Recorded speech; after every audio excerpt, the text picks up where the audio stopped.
business plans are kind of one of these things that everyone kind of, have you got a business plan? And most people will say they probably have one in their head or there's some idea somewhere. And I don't think that's bad in any way. I think it's better than most. But have you actually got a written business plan in any business? And I think this is really important because as an entrepreneur, I set up businesses and it's really, really useful to have a business plan. We have a business plan for Doc Support, as you know, Dave. It was one that was edited and changed when we started working together. So there was a different business plan and then there was a new business plan. So it's really valuable to help make sure that everything that we're doing goes in the same direction and there's a logic and a purpose to it. And not only that, but we can then explain it to somebody else to help us do that and enact that. So actually it's gone from just being an idea to execution of an idea, and it has clarity. And that's where having a business plan really helps. And before we started recording, I asked you a very simple question. As a GP partner, as a GP partnership, do you have a business plan? You have a business agreement maybe, but do you have a business plan? We have a practice agreement. A partnership agreement, which I've definitely signed. And then business plan, I was like, oh. And it was one of those squeamish moments when there was a lot of cursing and swearing off screen, where I was like, knowing my practice manager, we do. But I think unlike Doc Support, could I tell you where it is? Could I tell you what it said? I'm not entirely sure. So when was the last time it was updated? Again, unsure. Whereas for the Doc Support one, and I'm like, oh, actually, maybe just a slow thought of what's going away. And it's sort of a tricky, am I going to make excuses for it? No, because actually it's probably one of those, certainly now with all of these bits and pieces coming out. And then there's like with the 10-year plan, and we're getting, different challenges to the practice, that actually having a firm, solid business plan is probably a sensible way to go. Probably even more important that actually we get something down, because we've got a new partner on board who's just in a probation period. So actually, so that, as you say, when you're bringing new people to the team, you've been like, boom, this is the way we're going. And it's one of those that I don't think it would be a shock to anyone what we put on there, because we chat and we sort of engage with each other. But I do sort of think at times it's actually we're a small business given the number of staff that we've got, but actually does everyone know which way we're pulling? And it's sort of hand on heart. Yeah. You can either be arrogant and say yes, or you can sort of turn around and say it's probably worthwhile to over communicate this and just say, here's the business plan, here's where we go from that way. There's loads of really good examples of how if you actually write something down, you're far more likely to actually achieve it and follow through. So that there is why you write minutes for your practice meetings, etc. But the actual sort of overall aim and values of your business has to have some sort of cohesive direction. And it may be that, this is probably more important than ever before as people get to the point where they're retiring. You just said you've employed a new GP partner in your practice. How do you do the transitions?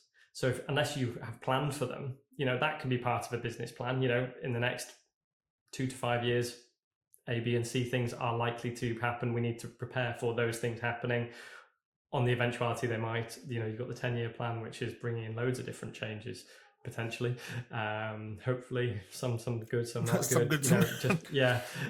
But that's the point. It's all these unknown or known unknowns that you kind of have to then react to, and you don't have to react to everything. You can proactively kind of mitigate against them, and that's why I think where business plans come in. I mean, one of the things that I do a lot is as an entrepreneur is setting up businesses and helping other people set up businesses, as you know.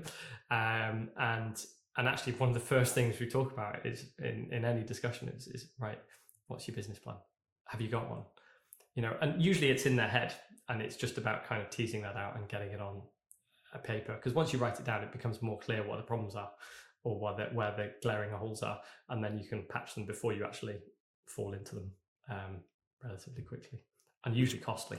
That's the thing. It usually costs money. Yeah. Ultimately. So can you talk me through, as an idiot who's definitely going to not go and find his business plan, what does a rough structure of a business plan look like? So where do you start? Clearly you've got like your business name at the top, and then what sort of, what's your next bit? I think you've got to have a business name, even if you haven't got a tagline. I mean, you don't need a tagline as a GP partnership, but it's quite helpful to think of one.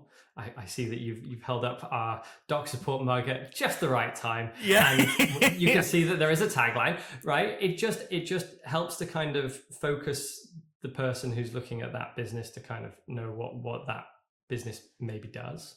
And then you want to have a sort of a general ethos of the business, what your values are as a business, what your core offerings are as a business, who's going to offer those services. So, and a lot of this stuff, as we've said before, most people intuitively kind of know. I don't think it takes a lot, but actually just writing it down makes it really clear who does what, where, and when, and how.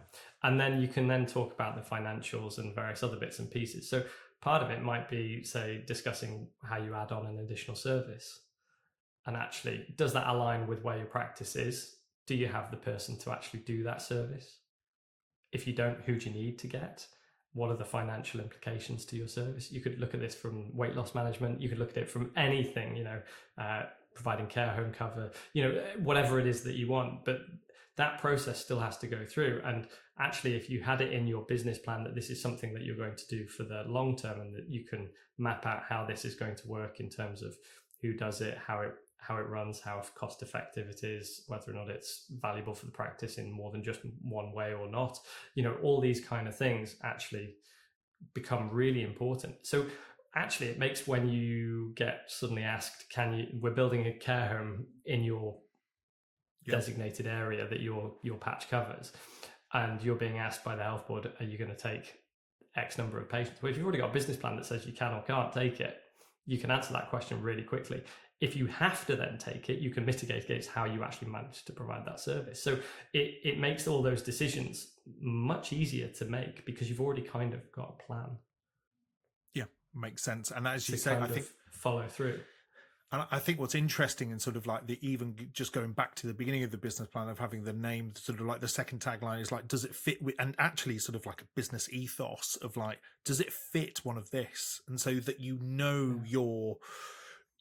core audience or your core market, who you're getting against. And so that, as you say, because you will have a load of ideas, and it's suddenly then you've then got this framework to then match them against of like, should we do this? So for example, let's go through ours. So we've got, doc support, and then simplifying your path to success as the sort of the second tagline. Ethos, I just laughed because the first thing that popped to mind was don't be a dick. It was sort of like, so anything that we do is sort of like, oh, is this a bit, does this fit in with this? And then really actually, so for, as I see our core audience, or, if we're not helping doctors, wherever they are in their career, from sort of probably registrar bit all the way up through to consultants, regardless of where they are in their careers, whether they're retirement, we've helped that sort of like the broad spectrum out. And it's suddenly then, so for example, it having even that just mapped out of then going, if I suddenly wanted to do, right, I want to do a range of handbags that's suitable for doctors to use, then Matthew might turn around and go like, okay, I know you're pitching it at doctors and it sort of fits, but that's not really helping. Whereas actually, if I turn around and said like, right, I want to create a online course to help people get onto YouTube who are doctors, and it'll go through all the GMC guidance, how to set up cheaply and simply, you'd be like, yeah, actually, I can see where it fits with our core audience. We've got these platforms already because we've already got them laid out, and we can financially map that out. So it's useful to have that structure, even if it's in that simplest form, before you even get anywhere from that way. Is there any sort of example business templates you can find online? I mean, they're free. You don't have to search hard particularly to find these things. It is actually the process of actually thinking about what it is that you're doing and how you're doing it as a business entity, be that a GP practice or anything else. It's all the same stuff, the same principles. So actually just thinking about it, writing it down, and having everybody agree, it makes it really easy to then ask people to help you do it. So if you then want people to come in and work in your business, be it a new manager, reception staff, clinician, whoever, the reality is that you can then get them to understand what it is that you're trying to do and how you're going to that. It also makes hiring people much easier as well, because you then go, how does this person fit into our ethos and our business? Because you don't have to ask the question too difficult. Everyone's already knows what the playing field is. Would that person be right in our business, in our practice, however you want to put it, and then go forward. So it means that you don't then have to have everybody taking all the time to make the decision about one thing, because everybody's agreed on where the direction is. So you just have to have enough people to agree. Gotcha. And it's which kind of makes sense. It does make sense completely, and it's useful then when you're, so we've had it with people that we've helped out. So we had an old consultant friend of mine who messaged me about, he got a YouTube channel. He was like, Dave, effectively, I want you to do a channel audit. So go through it, rip it apart. I want 10 points for me to improve. By the way, I've got a business plan on the back of this, which was a couple of sides of A4 that he'd sort of got through that I had to look at and went, okay, chucked it over to Matthew. And then between us, we sort of ripped it apart and just had but what was useful was constructively, I might add. Constructively, yeah, sorry. Constructively. We weren't terrible about it. No. But because actually it's it's that respect of, we know how much effort has gone into it, in terms of, and at least you've then got to, he's had the gumption to then put it onto paper, start enacting some of this. And then because you've got it written down, I think the things were like, some of the financial estimates were a bit off, or I think just sort of highlighting what the actual, you realize if you spend that little on Google Ads, do you know what that's going to equate to? Those sort of questions. But if you haven't written it down, you haven't done the tottings, just that little bit of work, when you then want to get help, which definitely do get help, it's, how do you then do it? Or it's then so much easier to give him that advice, like to be able to, you kind of just, it's like brain dumping onto a page really as a business plan, but it means that you can then give it to someone third party and say, what do you think?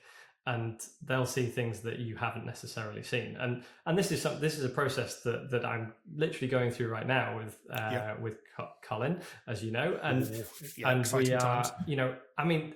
That's a 31-page business plan. It's not a small document. It's a big thing. But the reality is it takes time to kind of to sort of tweak it and get all the bits and pieces right so that it makes sense.